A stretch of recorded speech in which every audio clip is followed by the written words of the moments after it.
Hi crafty friends, Melissa Minor here. Thanks so much for joining me on my YouTube channel. Today I'm creating a layout for the PearTree Cut Files design team. I'm using this awesome cut file that says love this so much, and this is from the PearTree Cut Files February release. I will leave a link down below in the description box if you're interested in this cut file. Okay, so let's go ahead and get started on today's layout. First, I want to show you the photo, and this is a photo of my daughter Tatum. She's on the right, and her friend Brady, and they look so cute. They went to an FBLA event, and I'll tell you more about those photos in just a moment. Let me bring in this cut file. So this is from the new release. Love this so much. I cut it out on some white cardstock. And I'm thinking I want to bring in some mixed media to put this cut file down because I really don't want the white on white. So I'm bringing in some Shimmers paints, and then I have this paper. This is from Scrapbook.com, and this is their Charming paper collection. And what I'm thinking is I want to cut some strips of this paper and put them across the layout. And I just think this is so pretty, and there's like that peach color that matches the photo very well. So the first thing I want to do is start by spraying down some of this paint. This is Powder Puff. I love this blue. I use it all the time, I feel like. And this is not mixed media cardstock, so I got to be careful and not add a whole lot to it because it's not going to hold the mixed media very well. It's going to warp if I add too much. So I'm just going to add a little bit here, but I want to have enough behind that cut file so that you can really see it. And I think that this is gonna look good. Let me bring back in this cut file, and yeah, that looks perfect. So my daughter went to this FBLA event and she needed some clothes. So luckily, I had some clothes from when I used to go into the office. I work from home now, so I don't get dressed up in suits or anything very much anymore. But I had the suit jacket and the shell top, and she put that on, and she had a skirt, and I think she looks so cute. So anyway, they went to this FBLA event, and they received second place on their FBLA Introduction to Social Media Strategies presentation. So that was awesome. And then Tatum also won an individual award. She placed second in the Intro to Parliamentary Procedures. So with that, they get to go to state in the next couple of months. So super excited. She was really excited that day, and I'm so proud of her. And she just looked adorable. I wish the picture, so this is the picture that she sent me. I wasn't there, but I wish the photo had her shoes because both of the girls are wearing heels, and they just looked adorable. Okay, so I put a little bit of Nuvo glue on the back of this cut file, and I like to use that glue, especially when I have mixed media. I like to use a wet glue so that it adheres nicely. And then I went in Cricut Design Space and just used the contour function and cut out a few of these letters. So, you know, there's not much on this. I could have backed it manually, but it was just as easy to use the contour function. So I took a piece of paper from the Scrapbook.com Charming Patterned Collection, this beautiful striped paper, and I went ahead and I cut these out. So I'll glue a couple here down on camera, and then I'll go off screen and glue the rest of these down. But I think this is going to look really nice against that mixed media background. So let me get this one stuck in here. You know, I wasn't sure at first if that white cut file was going to look good on this white background, but that mixed media really makes that pop off of there.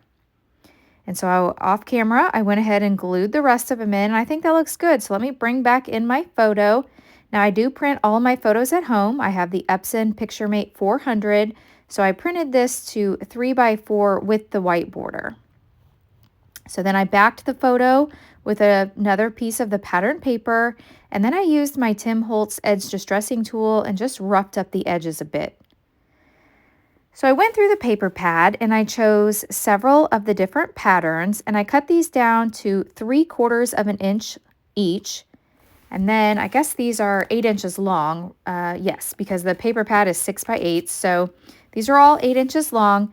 And I'm going to end up trimming these down, but I just want to lay these out to try to get an idea of what this is going to look like, if the idea I'm thinking in my head is going to look okay. And so I just kind of wanted strips coming down from the top of the page. So let me get these all arranged to what I think looks pretty good. And then we'll start gluing these down. I do need to get the spacing fixed. And, I'm not using a ruler. I'm just going to kind of eyeball it just to see if I can get them lined up where it looks pretty even with the spacing in between them. So we'll move a couple of these around. And I really like the way that this brings so much color to the page. Okay, so now let me go ahead and grab my tape roller, and we'll get a little bit of adhesive on here. And when I add these down, I'm just going to add adhesive along that upper portion, and that's so I can cut these down once I get them all on here, because I'm not really sure at this point how long I want each of them. So I'll put a couple of these down, and then I'll finish the rest of these off camera until we decide how long we want them. Okay, so I have them all taped down now. So I'm just going to be brave, and I'm going to tear these towards me. So I'm going to have a torn edge on each of these paper strips. So I think about here. So let me get these torn. And at first I thought I wanted them all, like gradually getting longer and longer or shorter and shorter, but that's not really going to work. I don't think you're not going to be able to tell because of my photo and also this cut file. But that's another idea that you could do with these strips is to, like have them be long and then go shorter, shorter, shorter. I think that would be really pretty on a page, and I might have to do that on a different one. So I apologize, I'm a little off screen here. I'm trying to make sure that I tear these towards me because I want that white edge showing, that white core showing. So I think that looks pretty good. I love it. Love it. Okay, so let me put back down my photo and see what that's gonna look like. And I'm not really sure exactly where I want this, but I think I want it near that cut file on the left-hand side.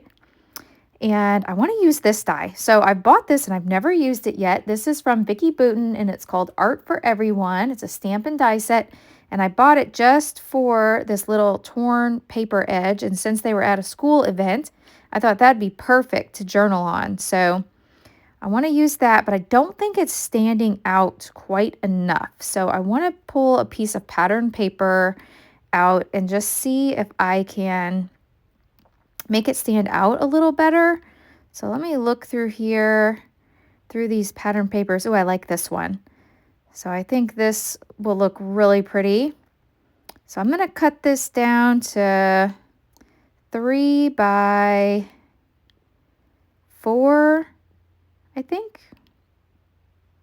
I was thinking about cutting it to 3 by 4, but I think I'm just going to leave it 3 inches by whatever this scrap was. So it doesn't have to be perfect, but let me put this back here. And then we'll put our little journaling card. And yeah, I really like that.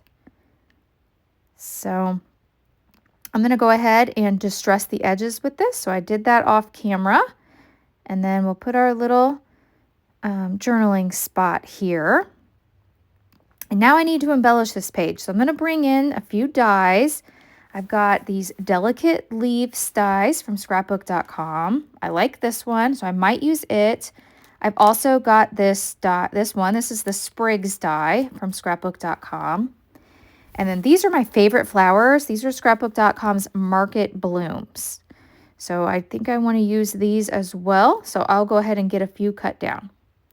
So off camera, I used the pattern paper and I cut 3 florals and 3 leaves.